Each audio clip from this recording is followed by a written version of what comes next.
Bonjour et bienvenue dans le podcast NBA Corner où nous allons faire le point sur toutes les séries en cours et plus particulièrement les matchs disputés cette nuit. Pour m'accompagner, c'est Charles que j'accueille immédiatement. Bonjour Charlie. Salut Josh, salut à tous. Charlie, avant de se lancer dans toutes ces séries, je voudrais préciser que le prochain épisode, ce sera sûrement vendredi en fin de journée, comme aujourd'hui vous avez l'épisode mardi en fin de journée. Puis après, il n'y aura pas d'épisode pendant un petit moment, parce que c'est des vacances qui arrivent. Et voilà, il y a des vacances familiales qui se profilent, notamment pour moi. Donc, je ne serai pas là du tout jusqu'au 1er mai.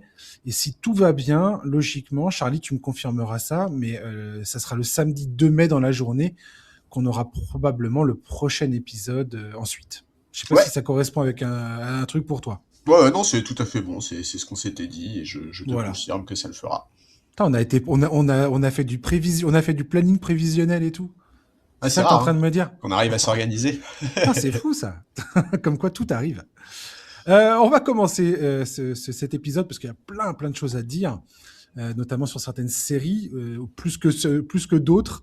Raptors face aux Cavaliers. Les Cavaliers ont réussi à s'imposer 2 fois à domicile face à Toronto. James Harden démontre une nouvelle fois ses talents uniques de créateur et s'impose comme le parfait complément de jeu pour Donovan Mitchell. Et dans le contexte playoff, on voit tout de suite la différence que ça peut faire. Là où Darius Garland pouvait se faire dominer physiquement sur le terrain, ce n'est pas le cas avec James Harden, qui utilise à merveille sa taille et sa puissance pour déjouer les stratégies mises en place défensivement par Toronto pour essayer d'enrayer la machine collective des Cavaliers. On l'a bien vu, notamment face à quelques match-ups face à Scottie Barnes dans le Game 2. Même ça passe pas. Et Scottie Barnes, Dieu sait qu'il est capable de défendre sur énormément de positions en NBA. Je sais pas s'il aurait pu défendre sur Darius Garland forcément pour le coup, mais voilà. James Harden, non seulement il joue, il se blesse pas souvent, ou voire pas du tout, et il est capable d'encaisser les chocs. Evan Mobley, il s'est bien montré dans ce Game 2. Max Strus avait fait forte pression dans le Game 1, notamment avec son adresse au tir. Dean Wade a encore fait une fois la démonstration que son profil de joueur complémentaire est indispensable dans la rotation de Kenny Atkinson. Pour les Raptors, l'absence d'Emmanuel Quickley, je pense que c'est un problème qui est impossible à surmonter. En fait, les Raptors, ils ont tout simplement pas la puissance offensive nécessaire pour faire face, surtout quand Brandon Ingram est à ce point maladroit ou marginalisé en attaque. Il s'était plaint après le Game 1 de ne pas avoir assez de tickets shoot. Charlie, on est face au 4e et au 5e dans cette conférence Est, et pourtant, tu as une différence de niveau qui est assez impressionnante, je trouve. Ouais, sur ces 2 premiers matchs, je suis complètement d'accord. Et d'ailleurs, pour l'instant, de toutes les équipes qui ont joué 2 matchs au moment où on enregistre le podcast, les Cavs sont les seuls en 2-0. Et oui, ils le font de manière très sereine, tout le monde répond présent. Tu l'as dit, Donovan Mitchell, James Harden, Evan Mobley, Max Strus, Dean Wade, tous ces mecs-là font du très très bon boulot.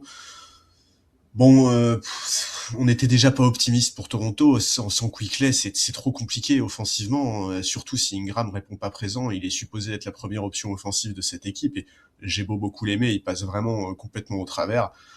Dans le premier match, alors ok, il s'est plaint du manque de tickets shoot, mais il était en dilettante. Même dans l'attitude, c'était quand même pas terrible. Sur le match 2, c'était mieux dans l'attitude, mais l'adresse était absolument catastrophique. Et c'est dur parce que les Raptors ont absolument besoin de lui en fait. RJ Barrett l'a dit la nuit dernière, il doit absolument continuer de se battre, il doit absolument essayer, il doit rester focus parce que son apport au scoring est vital pour son équipe. Bon voilà, il y a trop d'écart entre ces 2 équipes sur ce qu'on a vu sur ces 2 premiers matchs. On verra bien si Toronto arrive à prendre une rencontre. Moi je dois avouer que sur ce qu'on a vu là, j'ai du mal à y croire. Il donne vraiment la sensation d'être trop un cran en dessous. Il n'y a pas de vrai leader dans cette équipe, il n'y a pas de franchise player, il n'y a pas de première vraie option. J'ai beau adorer Brandon Ingram, c'est pas une première option dans une équipe de playoff, je le crois sincèrement. Alors oui, collectivement, ça a fonctionné en saison régulière, mais quand ton meilleur scoreur tourne à 12 points de moyenne sur les 2 premiers matchs, 33% au shoot, 25% à 3 points, quand ton meneur est absent, quand ton pivot titulaire se fait sortir de la rotation après un match et demi, il y a vraiment de quoi être inquiet. Tu parles de Jacob. Ouais. On parlait tout à l'heure, toi et moi, en off, justement, du contrat toxique de Jacob Poeltl à Toronto. Je sais pas pourquoi ils lui ont offert cette prolongation de contrat.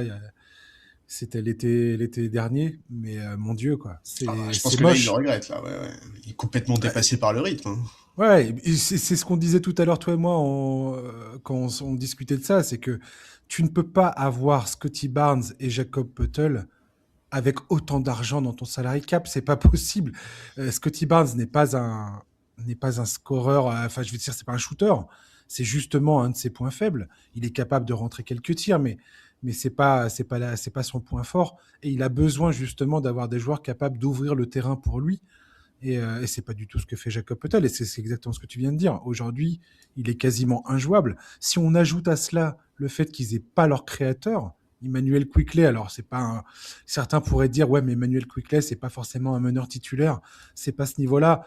En NBA, ok, pourquoi pas, c'est pas le problème. C'est que là les Raptors perdent 22 ballons, tu survis pas tu survis pas à ce régime-là, c'est impossible. Tu... Et comme il n'y a personne pour distribuer les ballons, pour mettre l'équipe dans ses schémas de jeu, tu, tu vois bien que c'est pas Jamal Chet qui était un contrat two-way au début de saison qui va te sauver les miches. Quoi. C'est demander à ce joueur d'endosser une responsabilité beaucoup trop énorme par rapport à son niveau réel. Ouais, Donc, tout à fait. Je suis donc complètement d'accord. ça ne se passera pas. Là, on est parti. Enfin, tant que Quickley revient pas, même s'il revient, déjà, c'est compliqué. Mais s'il n'est pas là, je vois pas comment les Raptors arrivent à s'en sortir. Euh, peut-être sur un match, voilà, au forceps à domicile, avec un public qui pousse derrière, parce que le public des Raptors est incroyable et que malgré tout, défensivement, cette équipe de Toronto est peut-être capable, sur un match où ça déjoue fortement côté Cleveland, de faire quelque chose. Mais bon, j'ai quand même des gros doutes. Ouais, ouais, je suis bien d'accord. Et ouais, écoute, il y a trop de manque dans cette équipe. Et effectivement, là, le fait de sortir Potel de la rotation, ça se comprend évidemment quand on voit les matchs. Et d'ailleurs, Rajakovic a justifié ça en expliquant qu'il avait besoin de la mobilité de Murray Boyles, qui a évidemment un profil qui est plus adapté, qui lui permet de notamment switcher. Mais est-ce que ça va changer quoi que ce soit au destin de cette série? Franchement, j'ai beaucoup de mal à y croire. Ouais. Après, je comprends aussi les fans qui s'enflamment côté Cleveland là, du jeu à deux, enfin du jeu à deux, de la complémentarité entre James Harden et Donovan Mitchell. Je pense qu'effectivement, ça fait du bien de voir ça, que Mitchell définitivement n'est pas obligé de porter certaines responsabilités tout seul, où, euh, où là, il peut se reposer sur James Harden. Ça permet de souffler, ça permet d'économiser son énergie, d'être plus efficace, de gagner en dynamisme sur le terrain, clairement. Maintenant, voilà, je mets quand même un petit holà en disant que c'est face à une équipe de Toronto, voilà, comme on vient de le dire, qui est privée d'Emmanuel Quickley, qui est pas dans sa structure d'effectifs n'est pas forcément hyper bien armé pour faire face à cette équipe de Cleveland, qui, je le rappelle, a l'effectif le plus riche de toute la NBA. Donc, on les attend à un certain niveau quand même, Cleveland. Quand tu as un effectif qui te coûte aussi cher, tu dois avoir des ambitions et très très élevées. Est-ce que James Harden, Donovan Mitchell, aussi bon que ça semble être là, est-ce que cette équipe t'as plus confiance en elle maintenant après ces deux matchs-là, ou c'est kiff-kiff par rapport au début des playoffs? Non, pour l'instant, il n'y a pas de gros changements parce qu'en Ouais, fait, je suis d'accord. sans manque de respect, vraiment Toronto est trop faible. Enfin, je veux dire, défensivement là, et Toronto, c'est très très loin de ce qu'ils proposaient en saison régulière. Il faut bien dire ce qui est. Ils sont vraiment, ils sont complètement à la ramasse.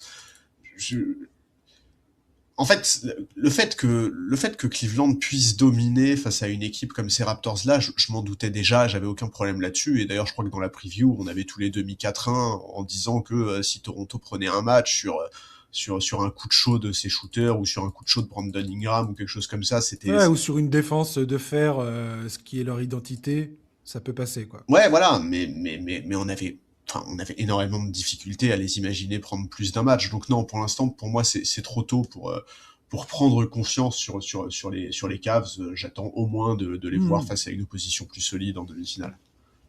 Oui, on parlera de ça tout à l'heure, on parlera des Pistons face à Orlando tout à l'heure justement, mais quelque part, Cleveland, quand ils regardent du côté du premier et du huitième de la conférence, Ils peuvent nourrir des ambitions d'aller jusqu'en finale de conférence, j'ai l'impression. C'est pas totalement. Ah bah je pense qu'ils sont contents d'être dans cette partie de tableau, oui, ça c'est clair. Ah bah largement, ouais. Ne pas être sur le chemin de Boston, ça, c'est forcément positif. Tout à fait. On va parler des Hawks et des Knicks après un premier match très timide où l'inexpérience générale d'Atlanta était flagrante.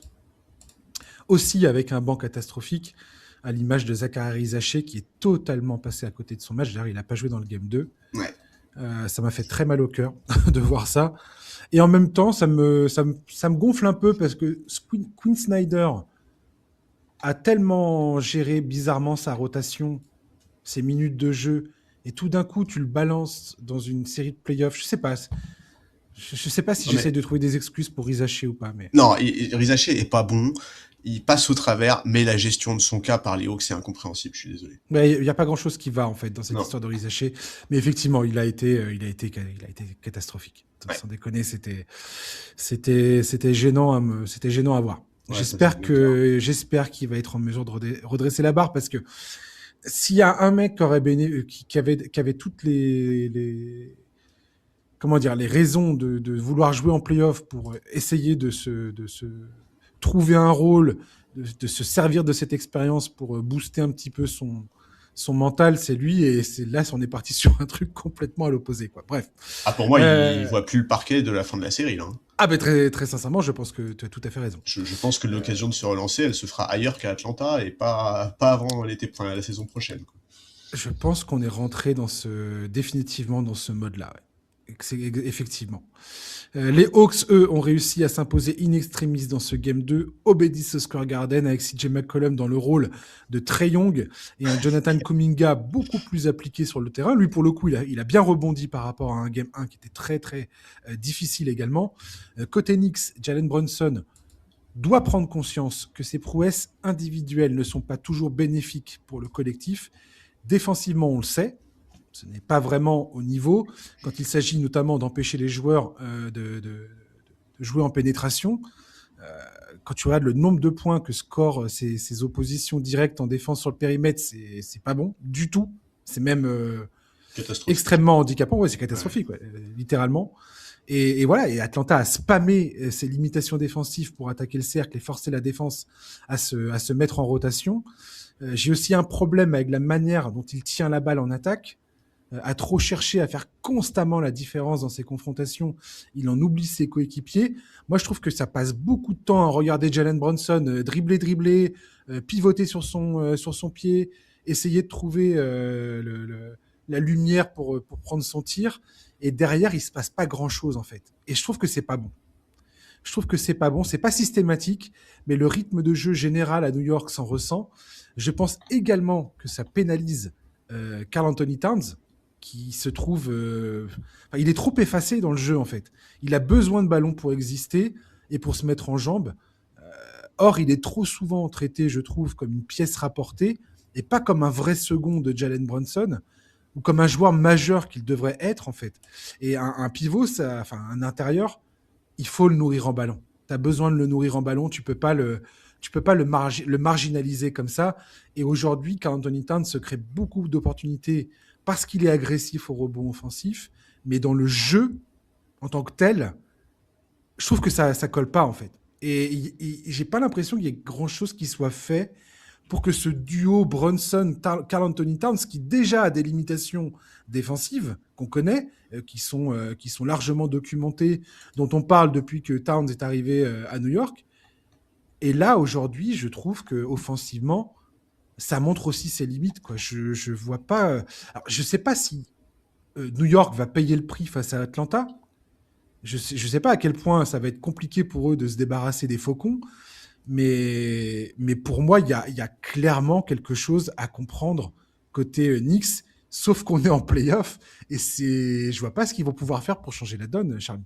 Et surtout, je suis désolé, mais il n'y a rien à comprendre, en fait. Il suffit d'avoir des yeux, c'est incroyable. Je veux dire, ce match 2, là, c'est incompréhensible que Kat soit pas plus servi. Il y a pas grand monde qui peut défendre sur lui en face. Alors ok, Jalen Brunson est l'option numéro 1, il y a aucun problème. Ok, C'est ses exactement ce isolations. qu'on a dit dans la preview. Mais ouais, c'est ça. Et je comprends bien que l'histoire récente des Knicks, oui, les ISO de Brunson ont fait leurs preuves par le passé, mais il y a tellement mieux à faire. Et je suis désolé, mais que ce soit contre Atlanta ou contre Boston ou contre n'importe qui, si les Knicks veulent avoir de l'ambition dans ces playoffs, ils ont besoin de plus de solutions collectives.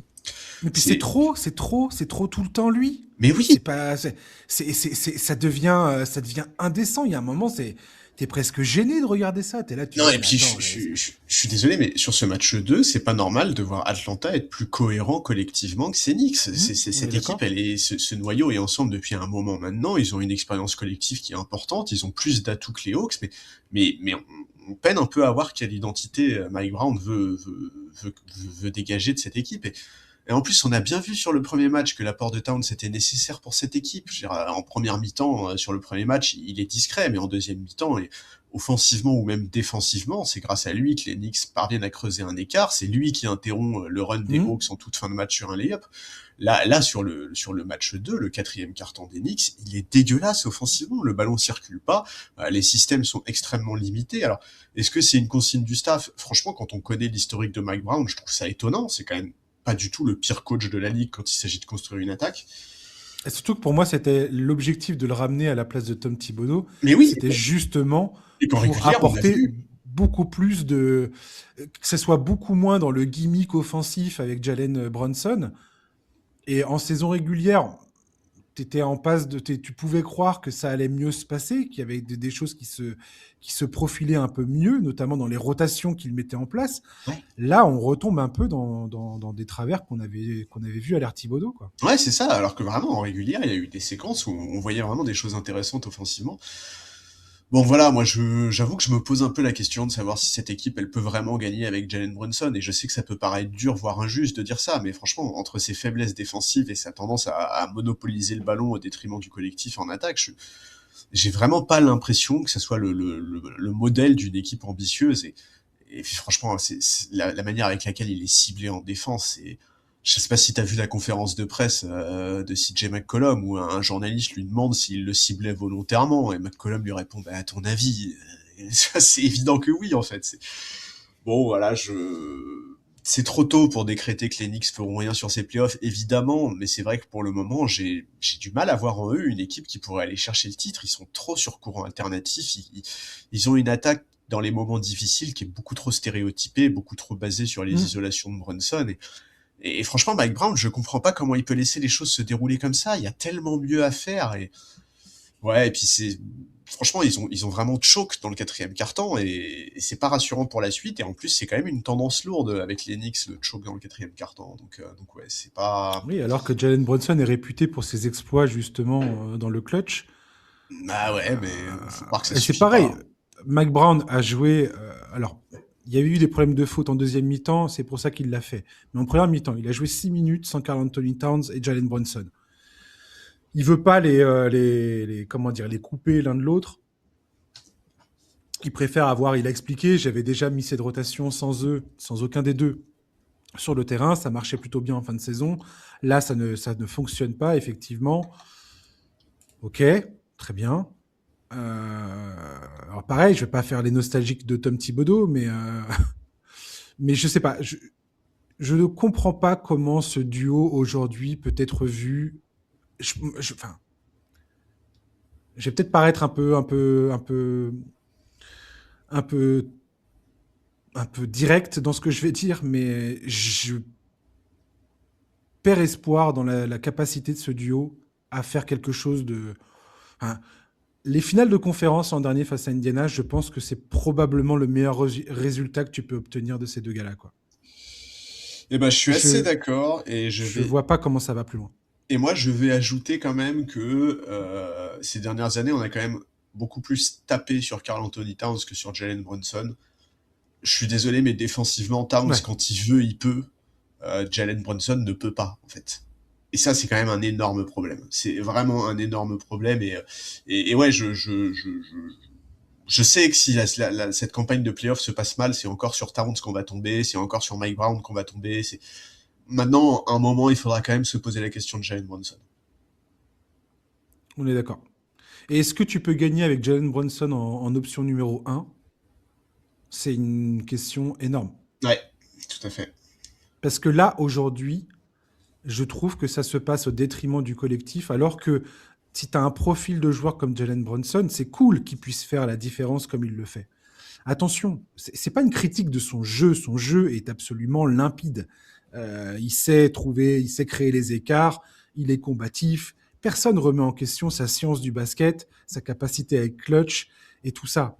Ah bah Ce que je franchement, dis, ce que je dis personnellement, c'est que aujourd'hui, si tu veux avoir des ambitions, de vraies ambitions, tu peux pas avoir une hiérarchie où Jalen Brunson prend à ce point une part gigantesque du gâteau offensif et faire Karl Anthony Towns doivent se contenter de quelques options shoot par-ci par-là, et on parle même pas de Giannunoby ou de Michael Bridges, où pareil, tout le monde leur tombe sur la tronche, mais comment tu veux être en rythme quand tu ne shootes que de temps en temps, quand t'es pas vraiment impliqué dans les schémas de jeu?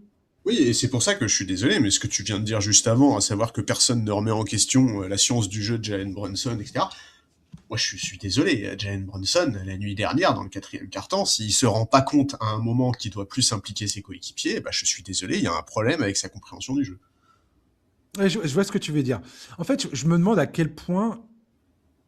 Je pense qu'un joueur comme lui, si tu le, si tu le cadres pas, si tu lui donnes pas un cadre dans lequel, si tu lui expliques pas le cadre dans lequel il doit évoluer et à quel point il doit être conscient de ce qui l'entoure, je sais pas à quel point c'est problématique ou pas. Et puis il a tellement grandi comme ça là, au Knicks et c'est devenu un joueur iconique pour les fans de New York. Donc, D'accord, mais enfin, il a 29 piges, Jalen Brunson. je sais bien, Des Charlie, je sais campagnes bien. de playoff, il en a quelques-uns. Il doit avoir, je sais pas combien de matchs de playoff il a en carrière. Enfin, tu vois, je suis d'accord qu'il faut lui mettre un cadre. Je suis d'accord que Mike Brown a une vraie responsabilité là-dedans. Oui, c'est ce que je veux dire, c'est Mais ça. il a quand même aussi le droit de se rendre compte qu'il y a quelque chose qui va pas. Certainement.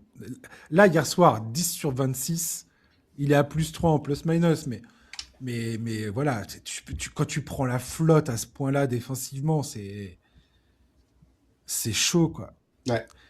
Et, et voilà, aujourd'hui, ils s'en remettent au hustle de Josh Hart. Alors, ouais, c'est cool, c'est marrant et tout, mais tu t'iras jamais au bout comme ça. Ce système-là va immédiatement montrer ses limites face à un adversaire qui sait à peu près ce qu'ils font, quoi. Josh Hart, il a pris 27 rebonds en 2 matchs, cette espèce de cochon là. Mais, euh, mais Michael Bridges, on l'a vu à Phoenix être efficace une fois qu'il était impliqué, qu'on savait lui donner les bons ballons et ainsi de suite. Là, aujourd'hui, je me doute bien que le prix payé par la franchise pour le faire venir reste en travers de la gorge de beaucoup de fans quand le mec il te sort 10 points à 3 sur 10 au tir et qu'il manque des tirs ouverts à 3 points. Très clairement, je pense que tu vois rouge quand assistes à ça. Ouais. Mais pour moi, tu as forcément t'as une dynamique collective et c'est la responsabilité du franchise player et du coach aussi de, de, de, d'aider à ce que ça se passe collectivement. T'es obligé, sinon tu. Et là, le show Brunson, il a ses limites. Je suis désolé, ça a ses limites et on commence à le voir. Mais non, mais en plus, d'autant que, tu vois, même si Michael Bridges, il rentrait ses shoots, je te le dis, la gonfle, il la verrait pas plus. Enfin, regarde Anunoby, il les a mis, ses shoots, et bah, c'est pas pour autant qu'il a été servi quand il le fallait. C'est clair. Donc bon. Et tu peux pas avoir des joueurs comme ça qui. Enfin, l'héliocentrisme de ce système, et c'est le baiser de la mort pour les Knicks. Ouais, ouais, tout à fait. Tout à fait. Et j'ai hâte de Ça voir n'ira s'il pas. va y avoir une réaction, tu vois. J'ai hâte de voir ce match 3, j'ai hâte de voir si, bah, s'ils ont compris quel avait été le problème, parce qu'en fait, ce match, ils auraient dû l'emporter, quoi. C'est ça qui est terrible, hein, c'est que Ah, mais malgré tout ce complètement. qu'on dit, ils auraient dû remporter ce match. Et CJ McCollum, mon Dieu, mais que ce garçon nous fait un des meilleurs revivals que j'ai vu en NBA, quoi. C'est trop drôle de voir que ce gars-là a été ballotté d'équipe en équipe, qu'il y a quelques mois encore, il était aux Wizards Ouais. en train de batailler avec, avec cette équipe de G-League, et qu'aujourd'hui, il est là en train voilà, de faire une série de playoffs face aux Knicks, d'être absolument décisif. Il y va au métier, clairement. Tu vois qu'il y a il y a la bouteille. Les années Blazers ressortent, ressortent bien. Surtout côté Atlanta, où Nickel Alexander-Walker est un peu à la peine, pour le coup, dans cette série pour l'instant. En termes d'adresse, en termes d'impact, c'est pas... On est loin du gars qui était Ouais. favori pour le MIP, tout d'un coup. Ouais, je suis d'accord, qui est toujours favori pour le MVP d'ailleurs, mais oui, Non, non, bien je sûr, suis d'accord. Mais... c'est un trophée de saison régulière. Ouais, bien sûr. Mais beaucoup plus compliqué cette entame de série face à New York. Mais Un peu c'est... décevant si tu avais des attentes Ouais, un peu déraisonnables concernant. absolument. Mais c'est clair que oui, McCollum, c'est magnifique. Enfin, t'imagines, je veux dire, tu passes de Pels Wizards à tabasser les Knicks au Madison Square Garden. Mais quel Ouais. bonheur, en fait. Quel bonheur. En étant extrêmement convaincant, quoi. Ouais, Et ouais, Kuminga, il a joué l'intégralité du quatrième quart-temps. Pour le coup, bonne décision de Quinn Snyder, tout à fait. qui a alterné avec lui. Donc, début du quatrième quart, il y avait Nickel Alexander-Walker qui était sur le banc. Et après, il l'a remplacé avec Dyson Daniels. Et Kuminga est resté sur le terrain. Corey Kispert aussi a fait quelques bonnes petites minutes. Voilà, c'est Hawks, là, ça joue. Jalen Johnson, pareil, on sent que l'inexpérience est là, que ça apprend. Ça apprend à chaque rencontre, ça apprend à chaque match. Mais il est là, il fait ses trucs, il tire pas la couverture, il essaye de comprendre comment être efficace et comment impacter le jeu. Il est en train d'essayer de trouver ses marques. Et la différence qu'il y a entre sa production en régulière et sa production en playoff, c'est assez marquant. Ça m'amuse toujours de voir ces joueurs qui se cherchent en playoff, où tu sens la différence de niveau de jeu et d'engagement les concernant, quoi. Ouais, bah bien sûr, c'est un nouveau rythme, effectivement. C'est vraiment ces deux contextes qui sont extrêmement différents. Et lui, il découvre ce rôle-là en play-off. Et c'est clair que il est. J'ai lu des gens dire qu'il était décevant. Je peux comprendre, mais bon, c'est trop tôt de toute façon pour s'attendre à le voir dominer en play-off. Et il y a pas de vrai problème sur sa production non plus. De toute façon, le collectif autour de lui est cohérent. Bon, bah voilà, hein, Atlanta a récupéré l'avantage du parquet. On verra quelle sera la réponse des Knicks. Moi, je continue à penser que les Knicks devraient l'emporter dans cette série, mais j'attends vraiment de voir autre chose, notamment offensivement et notamment dans les quatrièmes quarts-temps, parce que vraiment, moi, ça m'a vraiment saoulé, hein, ce quatrième quart des Knicks. Ouais, c'est des matchs qui peuvent venir te hanter définitivement à un moment ou à un autre. Bien que je ne pense pas que les Hawks aient les arguments pour défaire les Knicks. Non, et puis Je je pense pense que que les Knicks peuvent s'engager dans une série beaucoup plus compliquée que ce qu'ils auraient prévu, ouais, que ce qu'ils auraient aimé. Euh, j'ai envie de dire un peu à l'image de leur confrontation avec Détroit l'an dernier. Mais, euh, mais je pense que les Knicks, malgré tout, vont passer cette confrontation. oui, et puis tu vois, je pense qu'ils ont trop d'expérience et de vécu commun pour que cette défaite, malgré le scénario, malgré la manière avec laquelle elle s'est faite, soit vraiment trop pénalisante sur le plan mental. Ouais, complètement, ouais. On va partir du côté de la conférence Ouest sur la série qui me donne, voilà, qui me donne déjà de la tachycardie. Euh, Dans le premier match, Denver a donné l'impression, en tout cas, c'était ma vision, hein, j'avais l'impression qu'ils en avaient sous la semelle. Je me suis dit, tiens, cette équipe, elle est capable d'aller aussi loin qu'elle le voudra à partir du moment où elle arrête de perdre ses ballons non forcés, qu'elle continue de dominer derrière son duel Jokic-Murray dans le quatrième quart-temps. Et puis, bah voilà, le Game 2 est arrivé. Nikola Jokic et Jamal Murray sont totalement passés au travers de ce quatrième quart-temps, pour le coup. Julius Randle, qui n'avait pas été bon dans le premier match, a bien corrigé le tir. Et dont on s'était moqué en off, il faut bien le dire. Ça, t'es pas obligé de le dire. Ouais, c'est Si, vrai qu'on si, s'est moqué. si, si. On s'est moqué. On s'est moqué. Anthony Edwards est visiblement freiné par son genou. On sent qu'il a besoin de retrouver du rythme et je ne sais pas s'il va pouvoir si c'est une blessure dont il est capable de se remettre exactement. J'ai pas l'impression. Hein. J'ai l'impression qu'il va être un truc qui va devoir traîner potentiellement tous les playoffs tant que ça joue quelque part. Ouais, en espérant qu'il aggrave pas, quoi. Ouais, voilà, parce qu'il y a quand même des fois où tu sens qu'il est extrêmement. Bah, il est dans la, il y a des douleurs, quoi. Très, très clairement. Après, tu vas le voir faire des pénétrations. Je sais pas à quel point il puise dans ses retranchements pour faire tout ce qu'il fait sur le terrain, mais il est bien, bien emmerdant comme d'habitude, comme à son image quand il joue contre Denver. Euh, un impressionnant comeback des Wolves qui était mené de 19 points. C'est le deuxième comeback le plus important de l'histoire de la franchise en playoff. Après, je vous le donne en mille, le Game 7 face aux Nuggets en 2024 en demi-finale de conférence. Truc qui est voilà, traumatisme des fans. Di Vincenzo est absolument redoutable au tir. Il a mis un panier dans cette fin de quatrième quart-temps, mais je crois que c'était pour faire 115, 111. C'était monstrueux. Et puis Rudy Gobert, Charlie. Rudy Gobert, Ouais. magistral sur les 2 matchs. Alors oui, il lui arrive de commettre des erreurs, bien évidemment, mais dans l'ensemble, euh, premier match exceptionnel. Deuxième match, c'est très drôle parce que si tu regardes la ligne de stats, si tu regardes que le box score le matin au réveil, tu te dis, il a fait un match de merde. Mais la défense qu'il a proposée sur les 2 matchs face à Nikola Jokic, je pense qu'il fait tout ce qu'il est possible de faire pour limiter le triple MVP, ce qu'il est humainement possible de faire. Quoi. Et nous, on a toujours défendu l'impact de Rudy Gobert dans ce podcast. Et très sincèrement, quand tu vois le niveau défensif qui est le sien, je pense que voilà, dans n'importe quelle équipe, que ce soit en équipe de France, à Minnesota, à l'époque où il était à Utah,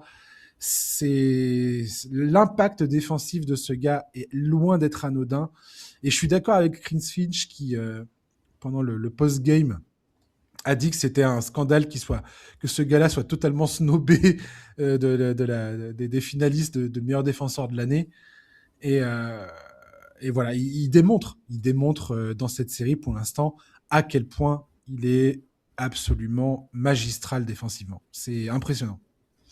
Ouais, c'est clair, il est très très bon et ouais, cette série elle est géniale. Enfin, c'est vraiment le gros morceau de ce premier tour de playoff, hein. Le match 1 avec Denver qui a mis un peu de temps à rentrer dans le match. Euh, et puis petit à petit, ils se remettent à l'endroit. Jamal Murray qui fait vraiment du bon boulot, qui profite des nombreux contacts pour aller chercher les lancers. Et Bruce Jokic, Brown, le retour de ouais, Bruce Brown, mais Brown, quel bonheur, Bruce l'énergie. Brown. Et puis même Jokic qui commence à trouver son rythme dans le troisième quart-temps, et puis Denver qui fait un run, qui se détache, mais Minnesota ça se bat, c'est vraiment une équipe qui est pénible, les Wolves, tu peux rien leur lâcher, ils sont toujours en train de se battre. Bon voilà, le premier match il était haché, il y a eu beaucoup de fautes, il y a eu beaucoup de lancers, mais il y a vraiment une belle intensité digne des playoffs, digne d'une vraie belle affiche de la conférence Ouest. Et voilà, sur ce match-là, Jokic et Murray ont vraiment tenu leur rang, contrairement à Anthony Edwards. Mais tu l'as dit, lui, il est touché, et Julius Randle, qui n'était pas bon du tout. Gobert, remarquable, parce que sur le match 1, il est impactant défensivement, mais il est aussi bon offensivement. Enfin, vraiment, on le sentait en mission. Et le match 2, bah, cette fois-ci, c'est l'inverse. C'est Denver qui commence très fort et Jokic Ouais. qui régale tout le monde de ses caviars, là. Et puis tout à coup, Anthony Edwards a lancé ses playoffs, en fait. Et les Wolves ont mis un gros run, ils repassent devant, alors qu'ils avaient 20 points de retard quasiment. Et franchement, c'est une opposition qui est hyper intéressante. Il y a vraiment l'intensité défensive que les Wolves sont capables de mettre, elle est remarquable. Et franchement, s'ils continuent comme ça, la série, elle peut vraiment être longue, parce que Jokic, certes, passe à côté de son money time, c'est pas le seul. Hein. Dans le quatrième quart-temps, il y a quand même pas eu beaucoup de répondants côté Denver, mais il faut dire qu'en face, la défense était vraiment très très sérieuse. Et oui, Rudy Gobert, il fait un début de série qui est remarquable. Alors je sais pas, j'ai vu des gens dire il est agacé de pas être sur le podium du défenseur de l'année, alors il se donne à 2000%. Je pense vraiment les gars qu'il a pas besoin de ça en fait, parce que je crois vraiment que les Wolves ils sont persuadés de pouvoir passer ce premier tour de playoff, et je pense que c'est infiniment plus motivant que le fait d'avoir été snobé pour le défenseur de l'année. Et puis ouais, Anthony Edwards qui trouve son rythme, c'est la pire nouvelle possible pour les Nuggets, parce que ce mec-là, même un peu diminué, il est vraiment capable de scorer beaucoup, beaucoup, et si les Wolves continuent à défendre comme ils l'ont fait sur ces 2 premiers matchs, c'est impressionnant. Enfin, franchement, sur ce match 2, par séquence, la défense des Wolves, c'était un rouleau compresseur. On sentait qu'ils marquaient physiquement leurs adversaires. Et c'est cool à voir. Et ouais, ils ont pris l'ascendant à l'intérieur, les points sur deuxième chance, ils mettent une intensité qui les aide à remporter ce combat-là, et pourtant ça se... 20-3. Ouais, David Edelman a pointé ça comme la stat du match, bah tu m'étonnes, ouais. Et la, pourtant, la stat de la défaite. sur certaines séquences, ils jouent pas très très grand, mais en termes d'intensité, vraiment, ils sont très au-dessus des Nuggets, je trouve, sur ce deuxième match en tout cas. Alors, peut-être que Denver s'est un peu endormi à cause de l'avance qu'ils avaient construit sur ce début de match, je sais pas, c'est pas impossible, mais avec l'expérience qu'a ce groupe, c'est quand même un peu dommage. C'est inadmissible. C'est inadmissible, effectivement. Après le premier carton, tu as l'impression que c'est parti en mode on va avoir une victoire facile. Et après, voilà, il y a eu des fautes, il y a eu des fautes un peu pénibles. J'ai l'impression que ça les a un peu sortis, comme d'habitude, enfin comme trop souvent avec Denver. Parfois, ça commence à geindre au niveau des fautes et, euh, et ça reste ce qui s'est passé. Et pendant ce temps-là, Minnesota, bah, ça joue, ça plante les tirs. Il y a eu des problèmes de faute, hein. Cependant, côté Minnesota, Rudy Gobert, il a été sur le banc avec 5 fautes pendant un bon moment. Jaden Ouais. McDaniels a eu des fautes aussi, pas mal. Mais à chaque fois qu'ils jouaient, ils étaient là, ils lâchaient rien. Rudy Gobert, quand il défendait sur Jokic dans ce Game 2, c'est 1 sur 8 pour Jokic, 4 points. Et quand il était sur le banc, Jokic, c'est 7 sur 12, 20 points. Autant te dire qu'il n'y a pas photo, quoi. Non, il y a vraiment pas photo. Euh, et quand tu as derrière Julius Randle, qui est impeccable dans sa production, Dante DiVincenzo, qui marque des paniers, le mec, s'il y a un mec qui n'a pas peur de prendre des tirs à 3 points dans cette ligue, c'est lui, dans n'importe quelle situation. Forcément, ça passe pas, quoi. Et puis tu regardes la rotation des Wolves, ils sont tous pénibles en fait, les mecs, quoi. Tous ils se Ouais. battent, tous ils mettent de l'intensité, tous ils peuvent défendre, c'est pénible, hein.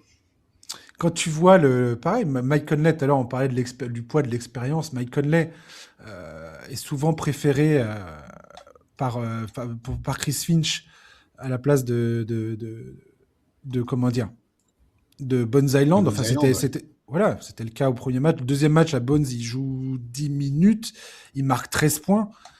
Je pense que j'avais dit dans la preview que Bones Island, c'était potentiellement pareil, un mec qui, en sortie de banc, était capable de coups d'éclat offensifs. Bah, c'est ce qu'on a vu également dans ce deuxième match, mine de rien. Nasrid, il sait exactement quoi faire contre cette équipe des Nuggets. En fait, les Wolves n'ont pas peur du tout de Denver. Non. Ils les ont déjà battus, ils savent comment les battre, ils savent ce qu'ils doivent faire, ils savent quelles sont leurs forces. Et tu t'en rends compte quand tu écoutes les interviews d'après-match, que ce soit Anthony Edwards, Julius Randle, que ce soit Jaden McDaniels qui allait dire il Magnifique. y a aucun bon défenseur dans cette équipe des Nuggets, faut continuer à les attaquer. Ouais, c'est magnifique, carrément. Et tout le monde dit ouais, machin, il va regretter ses propos. Est-ce qu'on en est sûr de ça? Moi, je trouve que c'est la bonne. En tout cas, moi, je trouve que c'est la bonne attitude à avoir. Ils ont absolument pas peur de Denver. Et Nikola Jokic et Jamal Murray. Pour toutes les fois où on a dit ces joueurs-là, dans le 4e quart-temps, dans les 5 dernières minutes du match, ils savent ce qu'ils font. C'est le duo le plus redoutable. Je le pense, bien évidemment. J'en suis persuadé de ce truc-là. Mais là, dans le 4e quart-temps, c'est 4 points, 2 sur 12 au tir, 0 sur 4 à 3 points. Et Minnesota, pardon, sait exactement quoi faire. Alors, ils le font pas tout le temps. Des fois, ils font des erreurs dans la couverture, mais parce que Jokic et Murray, ils se trouvent les yeux fermés et que eux-mêmes sont des génies du basket. Ils savent exactement comment exploiter la moindre faille qui est laissée. Mais la couverture sur les pick and roll, les dribble end-off de Jokic sur Murray, Minnesota est quand même rarement pris au dépourvu. C'est-à-dire que les erreurs ne sont pas nombreuses. Et là, ils ont spécialement bien défendu dans cette fin de rencontre et ils se sont imposés. Et bravo, Ouais, après, franchement, c'était très très bien joué de leur part. après alors je suis complètement d'accord avec tout ce que tu viens de dire. Maintenant, tu vois, Jokic en conférence de presse a reconnu qu'il avait loupé sa fin de match, qu'il avait fait des mauvais choix, etc. Moi, j'ai quand même un peu le sentiment que ils vont pas se louper à chaque fois comme ils se sont loupés là dans le Money Time. Non, c'est l'espoir. C'est l'espoir. Et justement, Si t'es fan des Nuggets, inquiet. c'est ce qu'on pense. Est-ce que t'es inquiet après ces 2 premiers matchs-là? Est-ce que tu te dis Non. que cette série, elle peut échapper à Denver, non? Tu te souviens de ce que j'ai dit en preview? Ouais, ouais. Mon Tu pronostic, t'avais mis c'est en 7, 4. toi. Voilà, moi Ouais. j'ai dit en 7. Pourquoi? Parce que tu as une familiarité entre ces deux équipes qui fait que c'est forcément une bataille de tranchées. Et c'est cool, on doit adorer ce genre de duel, parce qu'il y a une rivalité et tout ça. Et d'ailleurs, je suis un peu... j'aimerais que Anthony Edwards ne soit pas trop freiné. Bon, là, pour le coup, il n'a pas semblé l'être, à part au début du match, où à un moment, il se penche et tout ça, tu sens qu'il est dans la douleur. Mais après coup, ça allait très bien. Et il fait un match absolument extraordinaire. Il termine à combien, Anthony Edwards? 30 points, bon, à 10 sur 25. Il s'est lui-même moqué de sa production en disant qu'il était nul parce qu'il avait raté beaucoup trop de tirs. Ouais, je vais presque te Mais dire 30 points en playoff pour Anthony Edwards, c'est un match moyen, quoi. oui, mais ce que je veux dire, c'est à quel point ces attaques incessantes au cercle épuisent Denver. Ouais. Et à quel point ça pèse sur le moral de cette équipe. Et c'est bien là qu'il faut attaquer cette équipe de Nuggets, c'est dans le jeu en pénétration. Et là-dessus, il n'a pas tort, Jaden McDaniels. La défense du cercle à Denver, elle est catastrophique. Et quand tu as un mec comme Anthony Edwards, eh ben, c'est un mec qui fait extrêmement mal. Et d'ailleurs, tu vois, Julius Randle, il a fait beaucoup ses points en attaquant le cercle et en jouant en pénétration. Il s'est régalé sur ce secteur de jeu, quoi. Donc, je suis pas spécialement inquiet. Je crois que Denver a le métier et l'expérience pour réussir à prendre le dessus sur cette équipe de Minnesota, voilà, quand il y avait Karl Anthony Towns en 2024, c'était très différent. Parce que Karl Anthony Towns, physiquement, était capable de gérer Jokic avec Rudy Gobert en deuxième volet. C'était vraiment redoutable comme duo à l'intérieur, quoi. Là, je pense que, voilà, on se moque de Julius Randle. Je vais pas trop me moquer, mais je mettrai pas une pièce sur le fait que Julius Randle arrive à avoir cette production encore et encore et encore face à Denver, quoi. Voilà. Écoute, ouais, je reste sur l'idée que Denver passe, mais je peux vraiment absolument envisager une série en 7. En fait, Denver ne peut pas se permettre de ne pas être extrêmement sérieux. Ils peuvent pas se permettre des trous d'air comme ils en ont eu sur le deuxième quart-temps du match 2, là. Je suis désolé, il y a des moments où ils dormaient, les mecs. C'est pas possible de voir ça. C'est inadmissible. Et c'est pour ça, moi, j'entends les gens qui disent McDaniels va regretter ses déclarations parce que ça va piquer les joueurs des Nuggets au vif. Et franchement, s'il y a bien un truc qui peut les piquer au vif, c'est de leur infliger le replay de leur deuxième quart-temps. Je pense que ça devrait quand même plus piquer leur ego que les déclarations de McDaniels. Voilà, moi j'aimerais bien que Peyton Watson revienne, j'aimerais bien qu'on en sache un peu ce qu'il en est, parce que je pense que pour répondre à l'intensité mise par les Wolves, il peut être utile. Mais oui, je continue à penser que Denver est devant dans cette confrontation. Alors oui, ils ont perdu l'avantage du parquet, oui, la défaite peut leur faire mal au crâne, mais franchement, ils ont fait un match vraiment moyen, mis à part leur premier quart-temps, et malgré ça, ils sont pas loin du tout de l'emporter. Alors oui, en face, il y a une équipe qui ne laisse rien passer. C'est vraiment les Wolves, ça se bat mais constamment. Ils ont une rotation qui est intéressante. L'apport du banc, notamment la nuit dernière, était très très bon. Mais si Denver est sérieux, je reste sur l'idée qu'il devrait passer quand même. Ouais, tu sens qu'ils connaissent tous les schémas des Nuggets, quoi. C'est hallucinant le niveau d'anticipation de toutes les phases de jeu, de la moindre action. C'est terrifiant, quoi. Ouais, mais Et tu tu regardes sens points aussi... points dans la raquette, 52 points dans la raquette pour Minnesota, 40 pour Denver. Ils savent exactement appuyer là où ça fait mal, quoi. Ouais, mais tu sens aussi que quand même Denver, tu vois, sur cette saison régulière, on a quand même toujours eu un peu un espèce de sentiment d'irrégularité d'une équipe qui était vraiment capable de souffler le chaud et le froid. C'est exactement ce qu'ils ont fait là dans ce match-là. Ouais. Et ça, c'est une tendance qui est problématique. Ça sera peut-être pas un énorme problème dans cette série-là, mais Denver aujourd'hui, ils s'en foutent de juste passer le premier tour, vu leur effectif, vu les mouvements qu'ils ont fait. Denver, ils ont plus d'ambition. Tu peux pas te permettre de continuer dans cette espèce d'irrégularité, dans cette espèce d'instabilité. Tu peux pas te permettre d'avoir des cartons de trous noirs comme ça a été là sur le deuxième quart. Tout à fait. Et moi, je peux pas m'enlever de l'idée que cette équipe de Denver il y a quelque chose en elle où quand tu vois le début du premier carton, enfin le début de ce match, le premier carton de ce match, quand tu vois le 14-0 qu'ils ont infligé dans le troisième carton au premier match, ce qui leur a permis de se distancer de Minnesota.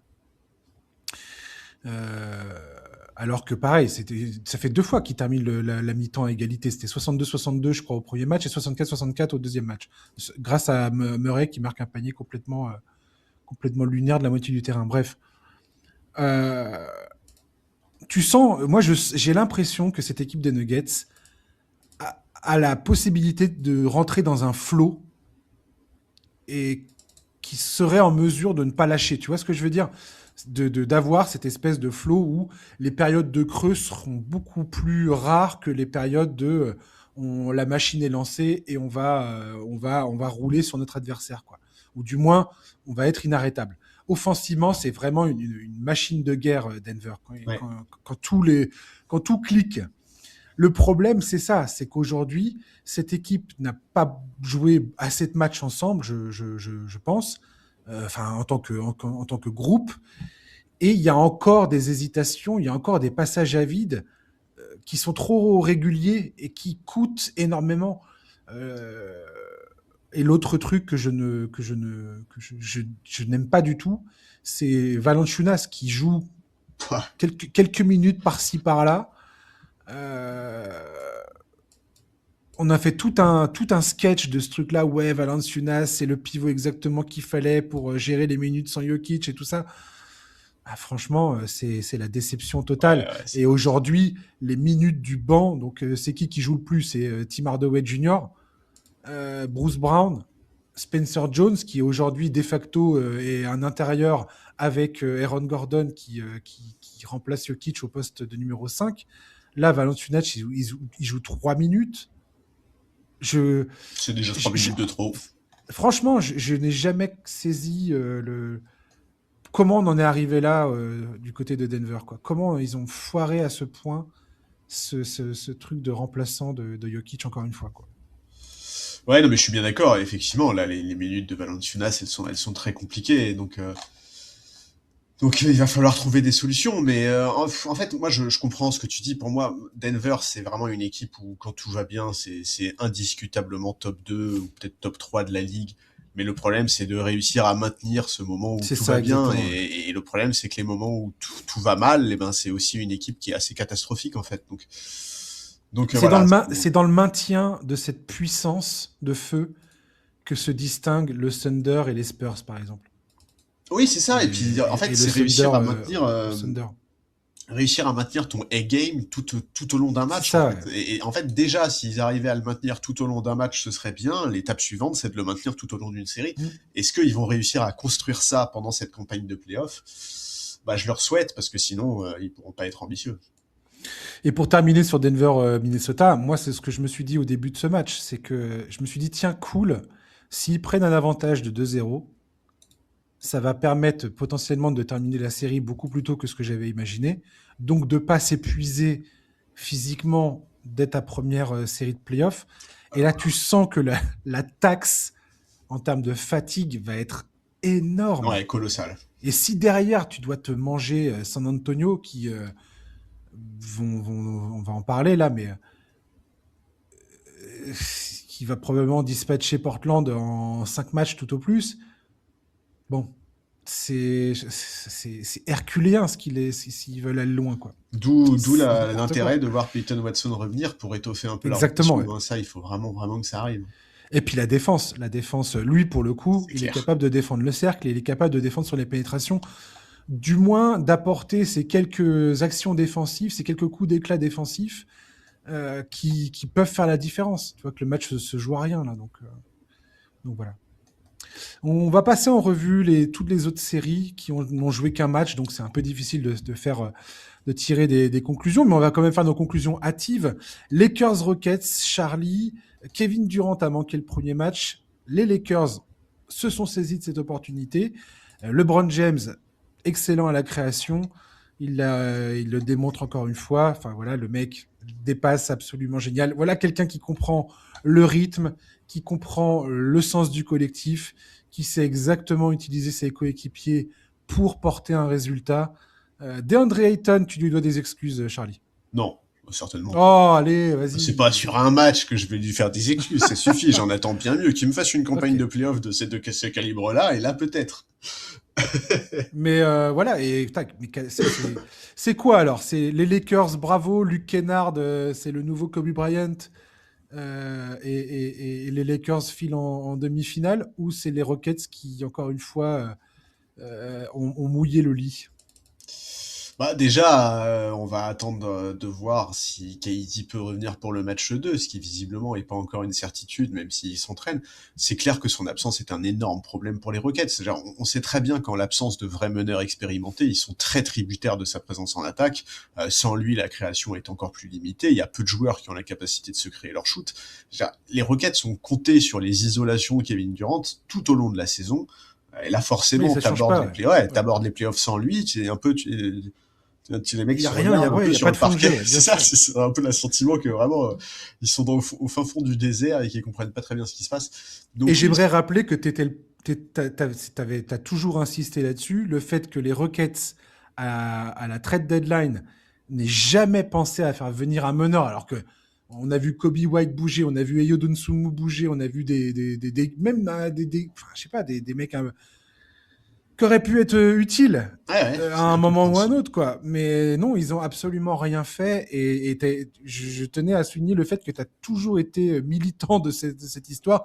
Et là, mais c'était criant c'était criant dans ce match. Mais c'est vraiment une énorme incompréhension que moi j'ai. Enfin, surtout que je suis désolé, mais il y avait vraiment de quoi monter des deals. T'avais un contrat comme celui de Dorian Finney-Smith où personne ne comprend très bien ce qui se passe.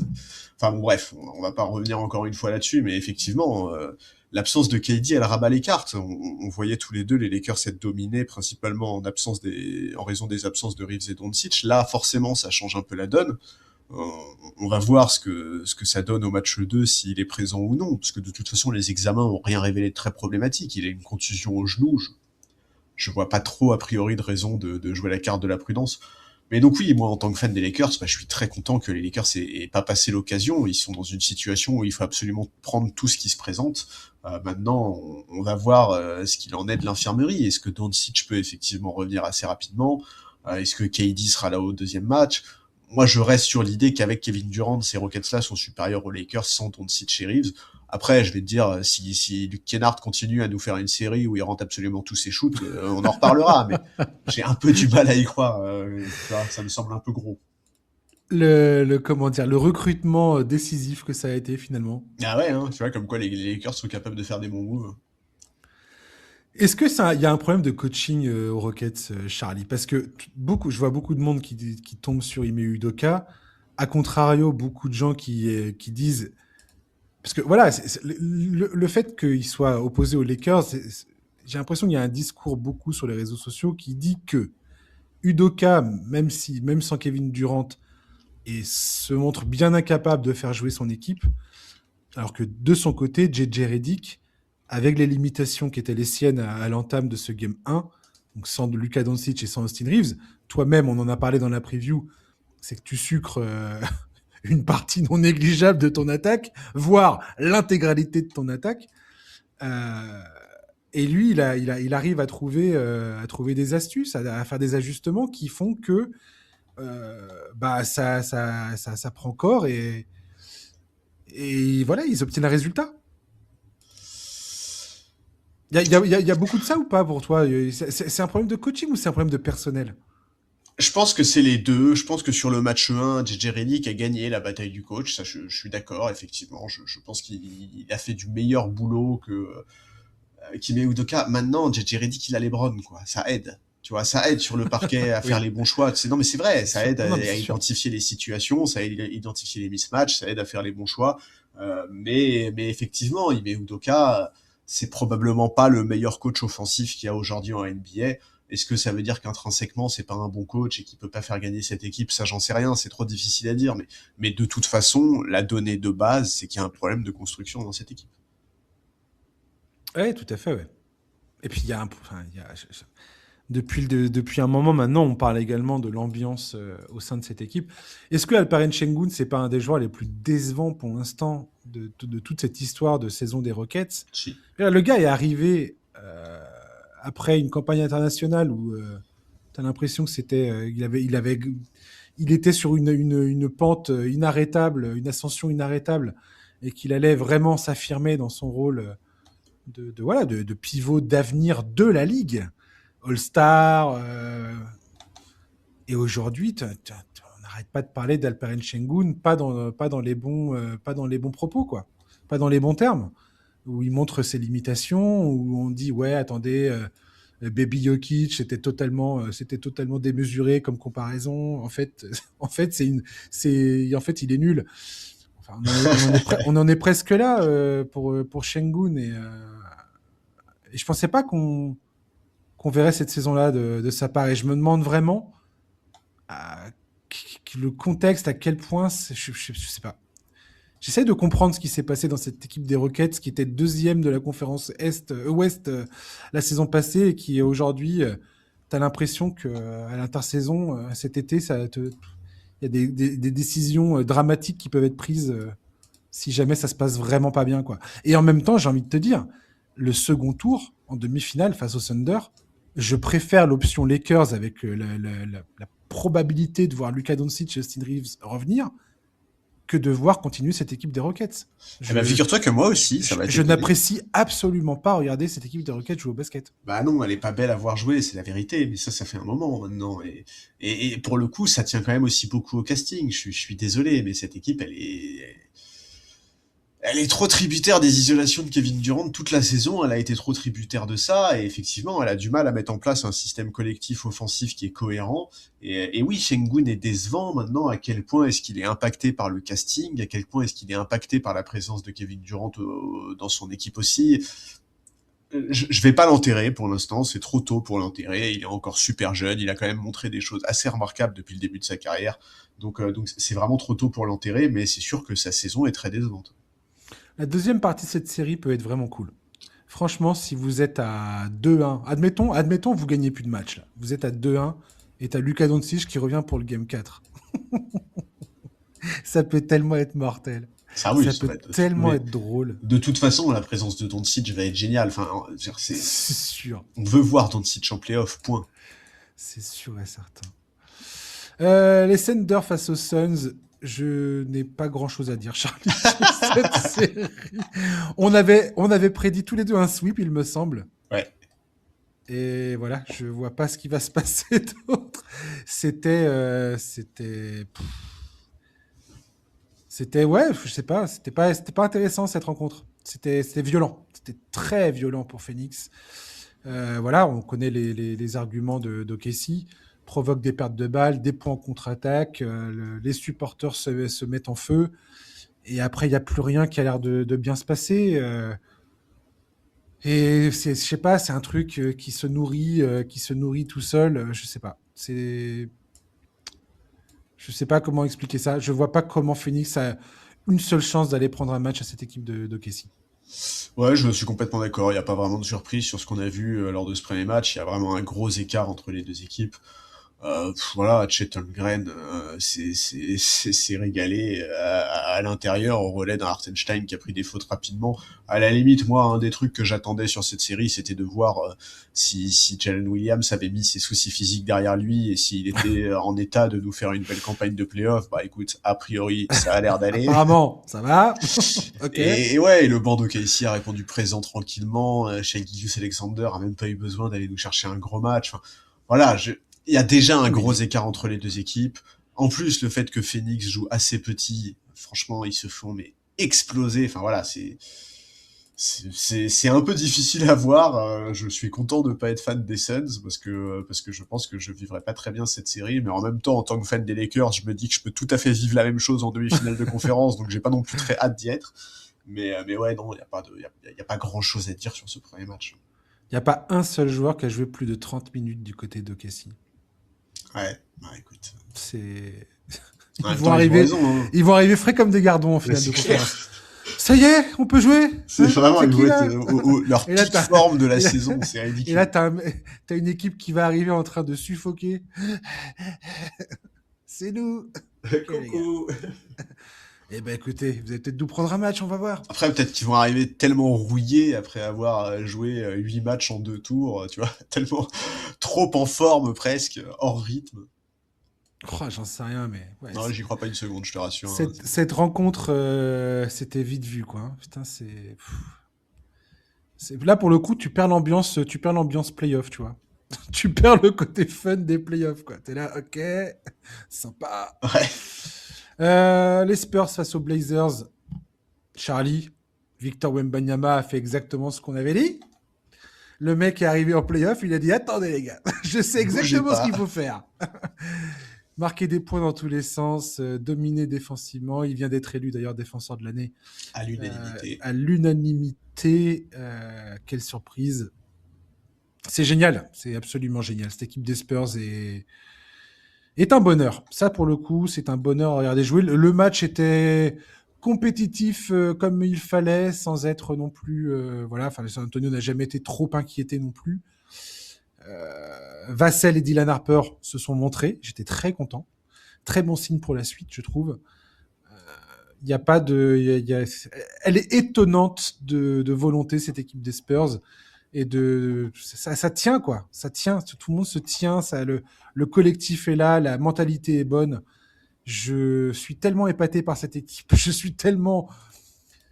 Encore, tu vois, l'autre fois, je parlais avec un de mes collègues en me disant justement, mais c'est tellement au-delà de tout ce qu'on aurait pu, des meilleurs scénarios qu'on pouvait imaginer. Et aujourd'hui, moi, je prends cette équipe des Spurs et je prends les performances de Victor Wembanyama, mais comme elles viennent. Et c'est tellement réjouissant. Je ne boude pas mon plaisir, Charlie. Ah bah tu m'étonnes, ouais, pas du tout déçu par son entrée en matière, hein, ça c'est clair. Bah déjà, commençons par le titre de défenseur de l'année à l'unanimité, bah c'est génial en fait, c'est génial, c'est complètement attendu, mais c'est génial aussi parce que ça va montrer à tous les gens qui, vu de France, pensent que les médias français en font trop avec Wembanyama parce qu'il est français. C'est être élu à l'unanimité, c'est juste du jamais vu. En plus, on parle je pense que ça doit être le joueur le plus jeune à l'avoir obtenu. Il a 22 piges. Enfin, c'est génial et ça fait trop plaisir. Donc ouais. Et puis sur ses performances là, sur ce premier match, il y a pas grand chose à dire. Hein. Il est hyper efficace. Bon, son adresse à 3 points. Qu'est-ce que tu veux dire face à ça il est prêt pour le combat physique. Il a une grosse présence défensive. Évidemment, on a vraiment senti qu'il était prêt pour ses playoffs. On a senti qu'il attendait que ça. Je crois qu'il s'offre au passage un record de franchise pour le nombre de points inscrits par un joueur des Spurs sur son premier match de playoff. Alors c'est anecdotique, mais on va évidemment pas cracher dessus. Et ouais, Portland se bat comme on pouvait l'attendre. Hein. Sur ce premier match, ça n'a pas suffi. Il faut aussi dire qu'Avdija est trop esselé en attaque. Il a besoin d'être épaulé par des mecs comme Scoot Henderson ou Shaedon Sharp qui sont a priori plus capables de l'épauler au scoring. Mais Scoot a pas démérité dans ce match. Pour le coup, j'ai trouvé très bon. Mais franchement, de toute façon, Portland s'est battu. Hein. Moi, je trouve qu'ils ont été assez fidèles à eux-mêmes, les Blazers. Ils se sont battus avec leurs armes, ils ont mis de l'intensité défensive, ils ont des très bonnes séquences défensives. J'aimerais bien voir cette équipe avec une vraie menace offensive supplémentaire, peut-être un peu plus de shoot extérieur. Peut-être que Lillard pourra apporter ça à son retour, même si bon, il est quand même pas tout jeune, Patty. Mais ouais, je crois que lors de la preview, on avait tous les demi 4 Spurs. Moi, je reste là-dessus. Je serais pas choqué de voir Portland prendre un match. Mais le sweep reste aussi un scénario qui est tout à fait envisageable. Oui, complètement. Ouais. Encore une fois, je sais pas si c'est bon d'attendre ça, mais je pense qu'il y a un moment ou un autre quand même. Je sais pas, ils sont humains, non? L'inexpérience des Spurs va se montrer. Je pense qu'il y a un moment où, et je pense que c'est souhaitable que ça arrive face à Portland d'ailleurs. Oui, mais Ils se retrouvent dans une position un peu difficile où les décisions prises sur le terrain vont coûter. vont avoir un prix. Vont... Ouais, mais C'est est-ce que soit Portland a ce qu'il faut pour profiter de ce moment d'inexpérience, tu vois? C'est aussi un peu ça, moi, la question que je me pose. c'est un autre délire. Mais ce que j'ai envie de voir, c'est comment les Spurs réagissent une fois mis réellement sous pression. Après, bon, il faut que ça arrive là. Si tu mènes 3-0, forcément, et que Portland arrache le quatrième match parce que les autres, ils sont devant et ils ont l'occasion de fermer à la maison, bon, c'est, un autre style de pression, quoi. Mais c'est clair que moi, je serais les Spurs, là, en voyant l'intensité du Nuggets Wolves, je me dirais, moi, finir ce premier tour sur un petit sweep, histoire Ah d'avoir un oui, vrai ascendant physique en demi-finale, ce serait quand même pas dégueu. ah mais complètement, mais tellement. Ouais. C'est exactement ce qu'il faut faire. Et là, j'ai du mal à voir comment on va pas avoir du Spurs Thunder en finale de conf, quoi. Parce que j'ai du mal à comprendre comment les Nuggets vont être encore en vie à la fin de cette série face à Minnesota. Ouais, dans quel état ils seront, mais c'est clair, hein, Ça, t'as tout à fait raison, c'est sûr que... ça me fait peur. T'imagines quand même que Jokic, si jamais, admettons, je suis fan des Nuggets. Si jamais il passe tous les tours qu'il doit passer, le mec se tape Rudy Gobert au premier tour, Victor Wembanyama au deuxième tour, Chet Holmgren en finale de conf, et après, ça sera cadeau, ça sera les vacances en finale, quoi. Ah, mais moi, mais c'est ce que j'ai dit, je crois, il y a 2 semaines, hein, c'est que si Denver va au titre C'est n'importe quoi. avec ce tableau de playoff là, c'est un des titres les plus hallucinants qu'on ait vu. Ils se tapent, ils ont tous les pires adversaires C'est possibles qui vont clair. se présenter devant eux. C'est un truc de fou. La Vraiment. ils ont la rivalité historique depuis 3 ans. Ouais, et puis l'intensité. Je veux dire, les Ouais, Wolves, ouais, ouais. c'est une des équipes qui met le plus d'intensité, en fait. Ils auraient les Spurs avec la future tête de gondole de la ligue. Je pense que plus personne peut en douter maintenant.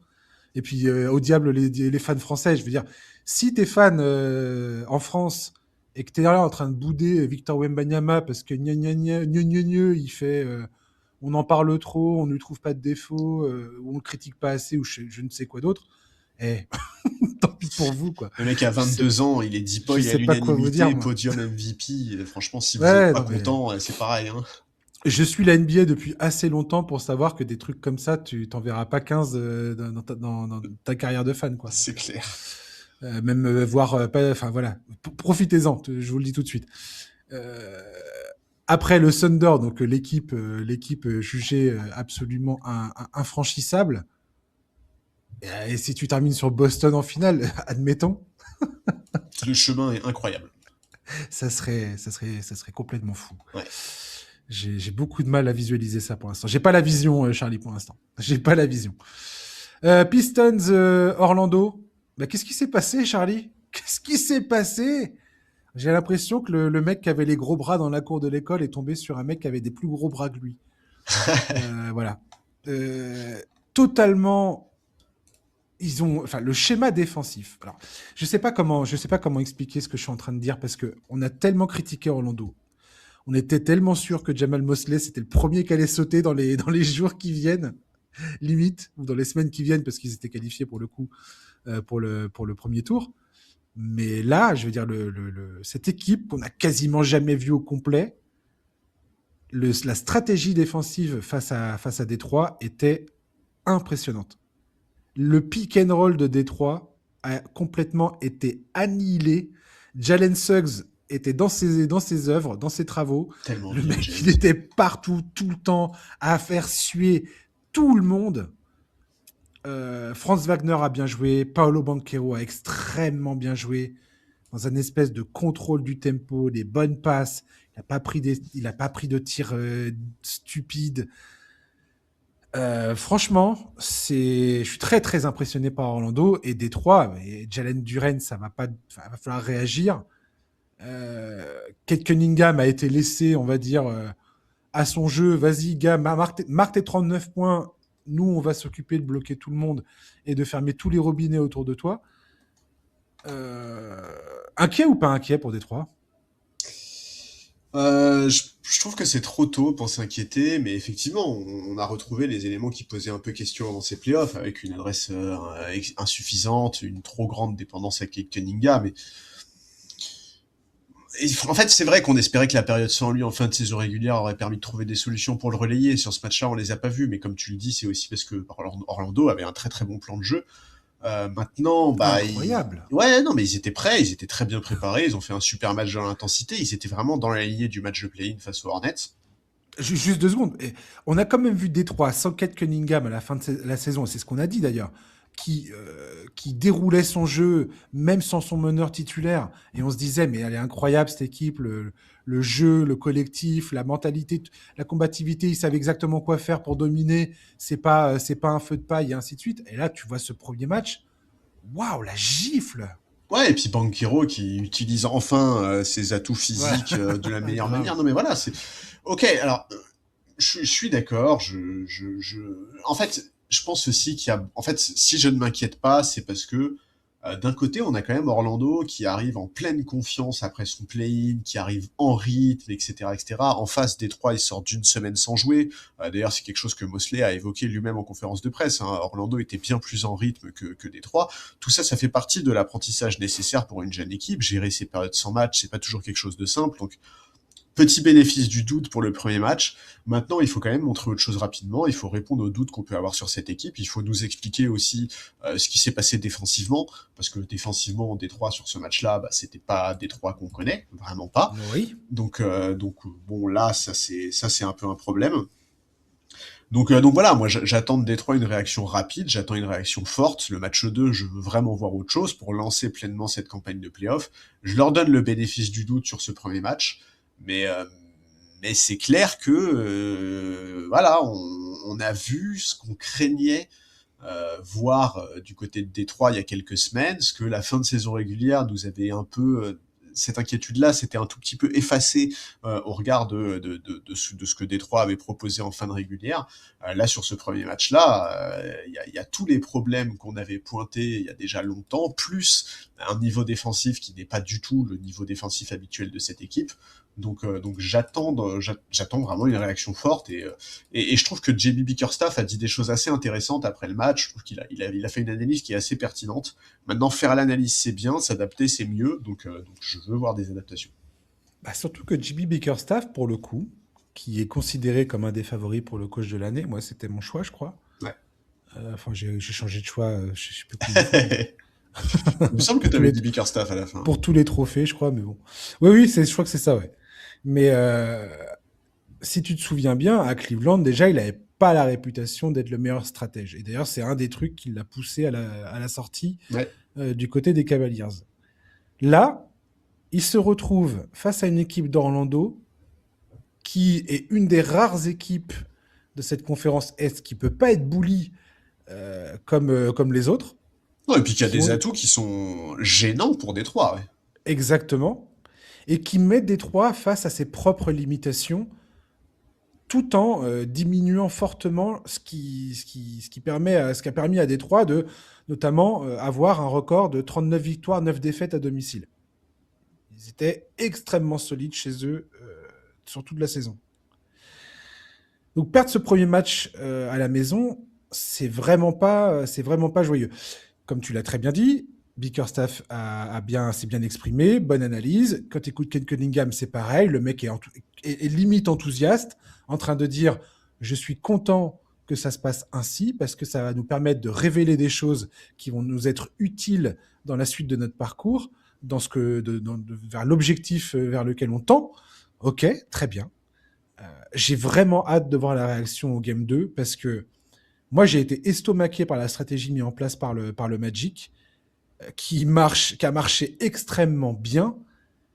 Et non pas que je doute sur la capacité des Pistons à trouver des solutions, pas du tout même. Je maintiens que les Pistons vont se qualifier.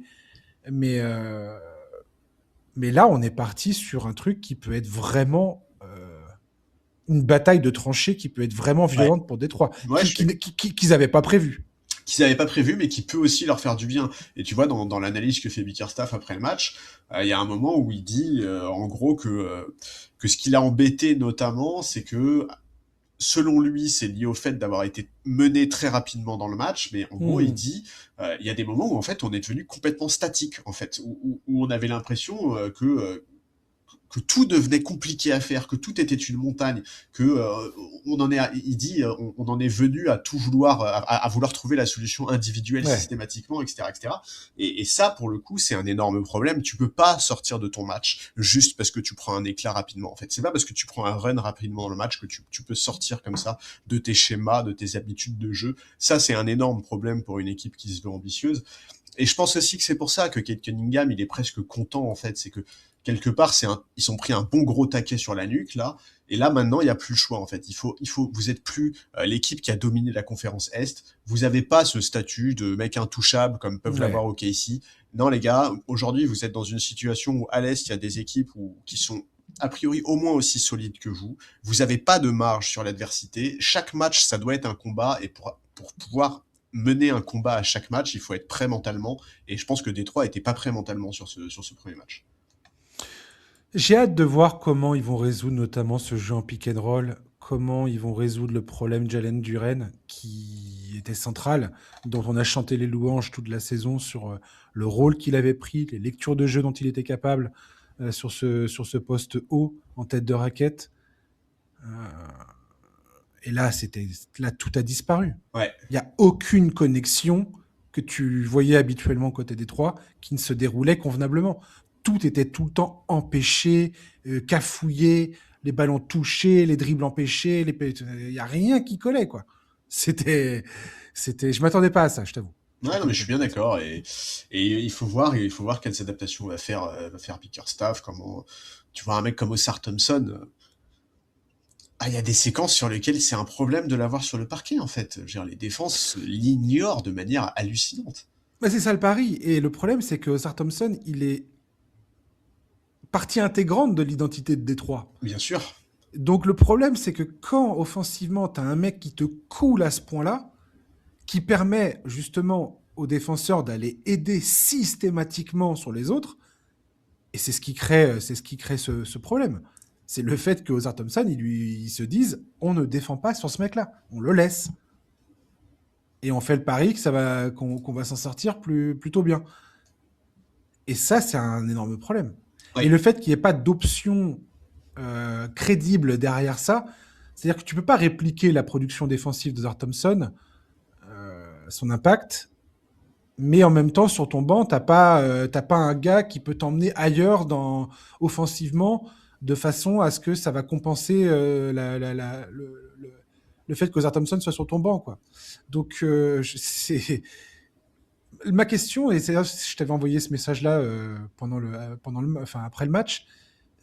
Est-ce que Détroit va pas regretter de ne pas avoir tenté un coup à la trade deadline, d'avoir essayé de faire venir un scoreur qui justement, avec une adresse extérieure, peut offrir l'option à Bickerstaff de dire bon, vous êtes en train de tricher sur Ozar Thompson, on va sortir un autre gars qui va être capable de faire le taf, quoi. Écoute, on verra, c'est possible, cette série nous le dira maintenant, même sans un joueur venu de l'extérieur, même sans un shooter. Enfin, Dallas Jenkins et Tobias Harris sur ce match-là, je crois qu'ils sont à 2 Oh la sur vache. 14 en Ouais. cumulé à 3 points. Bon, on peut espérer peut-être que ça sera un peu C'était une mieux sur les anomalie, autres ouais. matchs. Oui, oui, voilà, Hmm. c'est ça, que c'est pas révélateur en tout cas de leur aptitude à sanctionner à 3 points. Moi, je maintiens que le spacing est quand même un énorme problème pour cette équipe de Détroit et qu'on en arrive quasiment à chaque fois à la même conclusion, c'est que est-ce qu'un 5 majeur avec Jalen Duren et Ozar Thompson est viable? Voilà. Disons qu'en tout cas, d'avoir la réponse à ça, il En faut qu'on l'état, hein, voit. en l'état. Oui, mais en fait, avant d'avoir la réponse à ça, pour moi, il faut qu'on voit le vrai visage de Détroit. Et je trouve que sur ce match-là, on l'a pas vu le vrai visage de Ouais. Détroit défensivement, dans l'intensité et tout. Je pense vraiment qu'ils étaient hors rythme. Je pense vraiment que ces mecs-là sont pas habitués à gérer une semaine sans jouer. Orlando est arrivé le couteau entre les dents, Détroit est arrivé les mains dans les poches, et le résultat, il est clair, quoi. Ouais, t'as tout à fait raison. C'est tout à fait ça, l'analyse, effectivement. Je suis d'accord avec toi. On termine. C'est un peu la même ambiance que Thunder Suns, Boston face à Philadelphie. Voilà, Philadelphie, encore une fois. Voilà. Tant qu'il n'y a pas de Joel Embiid, je vois pas comment ça existe dans cette série face à Boston. Boston, ils sont trop forts. Tout se passe trop bien. C'est incroyable. Jason Tatum, tu m'as envoyé un message pendant le match en me disant mais c'est quoi ce mec quoi. Est-ce qu'il a vraiment été blessé cette saison ou pas? Il nous a menti, en fait, il a juste On fait nous a quelques mois de menti, ouais. vacances. Le mec, il a juste été mis au frigo, hein, c'est ça? Ouais, c'est ça. Ils l'ont ressorti, le mec, c'est un cyborg en fait. Non, je sais pas, ça m'a pareil, comme le Thunder, j'ai trouvé cette rencontre totalement inintéressante. Au bout du premier quart-temps, c'était plié, tu savais exactement où ça partait. Bon, voilà. Bravo Tyrese Maxey, tu te bats comme un diable, mais là, c'est juste pas possible. C'est juste pas possible. Donc, franchement, j'ai rien à dire. On verra le deuxième match. Écoute, j'ai aucune analyse à faire sur un match qui s'est playé à plus de 30 points ou 40 points ou je sais plus combien, 123-91. Bon, qu'est-ce que tu veux dire après un truc pareil? Bah, ce qu'on peut dire, effectivement, c'est que Joel Embiid, a priori, a commencé son programme de reprise. Il était temps. Est-ce que ça veut dire qu'il sera capable de revenir en forme dans cette série? Ça, c'est difficile à dire. En tout cas, c'est sûr que si Détroit a loupé son entrée en playoff, c'est pas du tout le cas de Boston. Ils se sont régalés, hein. Alors, l'échantillon est bien trop maigre pour tirer quelques conclusions que ce soit, mais Boston est probablement l'équipe qui a fait la meilleure impression sur ses débuts de playoff à l'Est, avec les Cavs probablement, mais bon, on sait pas sur des débuts de série qu'on s'attend à voir James Harden avoir du mal de toute façon. Mais oui, non, Tatum, c'est ça. Moi, je suis halluciné par ce qu'il montre. Franchement, ses déplacements, son jeu, sa capacité à défendre des joueurs bien plus explosifs que lui, c'est un truc de malade pour un gars qui a repris il y a un mois après une rupture du tendon d'Achille. Tu vois, on a passé toute la fin de saison régulière, à chaque fois qu'on parlait de Boston, à chaque fois qu'on faisait des projections sur les playoffs, à dire il ne sera pas à 100%, il ne sera jamais à 100%, il ne sera pas machin. Franchement, je sais pas à combien de pourcents il en est là, mais il est déjà extrêmement impressionnant. Et ouais, Boston, c'est flippant. Franchement, c'est vraiment flippant pour la concurrence. Je pense sincèrement que toutes les autres équipes de l'Est qui ont vu ce match-là se disent oh, c'est pénible, c'est vraiment pénible. Est-ce que le scandale qui a poussé Ime Udoka vers la sortie du côté Boston, est pas la meilleure chose qui soit arrivée à la franchise? Je sais pas, parce que je sais pas très bien ce qu'Ime Udoka aurait fait.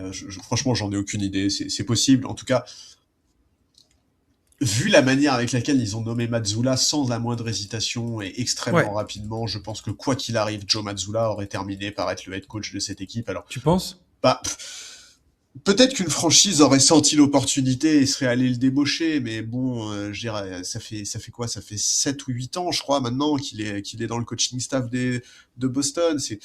J'ai quand même l'impression que son histoire, elle est intimement liée à cette équipe, et je pense effectivement que quoi qu'il arrive, il aurait fini par occuper le banc. Le what if me semble beaucoup plus énorme, moi. Je me dis que si s'il n'y avait pas eu ce truc, Udoka serait, enfin, le mec sortait d'une finale. Oui, et puis surtout, non mais attends, surtout, c'est pas la finale, le truc, c'est que c'était un gourou pour ses joueurs, quasiment. Je veux dire, En ses plus, joueurs l'aimaient, mais comme j'ai rarement vu des joueurs aimer leur coach. exactement. Ouais. Écoute, je sais pas, c'est possible, hein, c'est un motif qui est intéressant. Ça, putain, mais Matsula, il a le même âge que moi, c'est un truc de fou. Ce mec, genre, il est incroyable, Matsula. Franchement, je suis choqué par ce qu'il fait. Et franchement, voilà, hein, si Boston est champion cette saison, je suis pas loin de penser que ce sera un des plus beaux titres que j'ai vu depuis celui de Dallas. Ouais, je suis d'accord avec toi. C'est, mais ouais, non, mais Mazzula, la naissance d'un stratège, quoi. Le mec qui a tout d'un coup été balancé, et sa première saison, tout le monde doutait de lui, Ah bah très moi le clairement. premier, hein. Ouais. Donc, non, non, c'est fou cette histoire de Mazzula. Puis il a pas eu un début de carrière facile et tout, beaucoup d'adversité. Et aujourd'hui, le mec, il est parti pour nous faire une Spolstra ou un truc comme ça, quoi. Ouais, Je pense encore, qu'il se barrera jamais de Boston. Boston ne le ne s'en séparera jamais, quoi. J'ai dit, il est dans le coaching staff depuis 7-8 ans. En fait, c'est depuis 2016. En 2016, il était déjà adjoint dans leur équipe de G-League, quoi. C'est un mec qui est vraiment... C'est son début de carrière de coach, c'est vraiment le saut de Boston. Ouais, carrément. Ouais. En tout cas, ça m'impressionne. On verra ce Philadelphie s'ils sont capables de changer un peu la tendance, du moins de montrer un peu plus de combativité, parce que là encore, quand tu vois les pourcentages de réussite, ils sont à 38%, je sais plus, ils sont à 4 sur 23 à 3 points, un truc comme ça, c'était cataclysmique comme rencontre. C'est impossible de lire quoi que ce soit dans ce genre de match. Ouais. Toronto-Cleveland, c'est un peu pareil. J'ai pas l'impression d'être en mesure d'en apprendre plus sur Cleveland face à Toronto, parce que les limitations de Toronto sont telles que c'est deux équipes, deux franchises qui sont à un stade totalement différent de leur progression. Alors que Orlando-Détroit, par exemple, c'est différent. Orlando a été une déception, la déception de la saison. On va pas minimiser la catastrophe que ça a été. Mais ils ont le personnel qui est capable de faire des choses. Il y a des joueurs qui ont déjà prouvé pas mal de trucs dans cet effectif. Franz Wagner a été champion du monde avec l'Allemagne. Desmond Bane a fait des séries de playoffs ultra compétitives avec Memphis. Jalen Suggs, c'est un fou compétitif. Il y a plein de gens dans cette équipe qui ont de la bouteille. Banchero, c'est pas pareil, c'est pas son baptême du feu. Donc voilà. Ouais, je suis d'accord. Non, pour moi, le point vraiment intéressant dans ce début de série entre Boston et Philly, c'est vraiment Tatum. C'est vraiment... Franchement, voir ses déplacements, je te dis, c'est sa capacité à défendre et tout. Enfin, je suis extrêmement impressionné par sa capacité physique aujourd'hui. Ouais, complètement. Ouais, t'as raison. Et c'est la série idéale pour lui pour se lancer. Stéphane de Boston, c'est exactement ce que tu veux. Un truc qui est pas trop violent, où le gars peut rentrer dans le bain orteil par orteil, quoi. Pardon. N'importe quoi, je raconte n'importe quoi. Charlie, merci beaucoup. Bah écoute, avec plaisir. Hein. Ça a commencé, les playoffs, ça fait plaisir. Yes. Et puis, on a eu des très bons matchs. Dans l'histoire, il y a pas mal d'histoires hyper sympas à suivre. Donc, voilà. Il y a des séries qui sont, il n'y a pas de suspense. Il y en a d'autres qui sont quand même très, très fun. Et Dieu sait que c'est compliqué de suivre tous les matchs des premiers tours. On est vraiment au moment des playoffs où faut se manger le flux des matchs quand même. Ouais, je suis d'accord. Et puis c'est vrai que bon, il y a certaines affiches où tu les vois, tu te dis bon, les gars, on se doute un peu de comment ça va se passer en fait. Hein. Un peu. Bah, je t'avouerai, Thunder Suns, clairement, au bout d'un moment, j'ai décroché quoi. J'ai privilégié mon sommeil plutôt que de voir la fessée culotte baissée jusqu'au bout quoi. J'avais pas envie de voir ça, personnellement. Pas jusqu'au bout quoi. Chers auditeurs, merci de nous avoir écoutés. On se retrouve vendredi fin d'après-midi pour un nouveau point sur les séries de playoffs. D'ici là, je vous souhaite de passer une excellente semaine. Ciao, bye bye.